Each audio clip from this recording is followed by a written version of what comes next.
এই প্রচন্ড গরমে প্রাণ জুড়ানো তরমুজের ললি। বাচ্চারা তো প্রায় প্রতিদিনই আইসক্রিমের জন্য বায়না করে। চাইলে স্বাস্থ্যকর উপায়ে বাসায় এই তরমুজের ললিগুলো বানিয়ে আগে থেকে রেখে দিতে পারেন। একটা ছোট সাইজের তরমুজ থেকে প্রায় অর্ধেকটার মতো নিয়ে এরকম স্লাইস করে নিয়েছি। আপনি চাইলে ছোট টুকরো করে কেটে ব্লেন্ডারে দিয়েও জুসটা বানাতে পারেন। তবে স্টেনারে দিয়ে জুসটা বানালে তরমুজের যে বীজগুলো থাকে এটা আলাদা হয়ে যায়, এজন্য ললিটা খেতে বেশি টেস্টি হয়। তো আমি স্টেনারে নিয়ে এরকম করে চেকে চেকে জুসটা বের করে নিচ্ছি।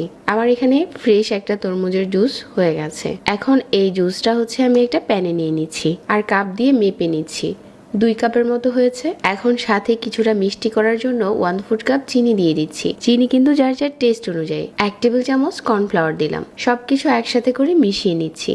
এখন 1 টেবিল চামচ রুয়াবজা দিয়ে দিচ্ছি। এখন এই প্যানটাকে চুলাতে বসিয়ে দিলাম আর মিডিয়াম আঁচে জাল করে নিয়েছি। আর আমি যেহেতু এখানে ফ্রেশ জুস নিয়েছি, এখানে শুধু একটা বলক উঠলেই চুলা থেকে নামিয়ে নিতে পারবো।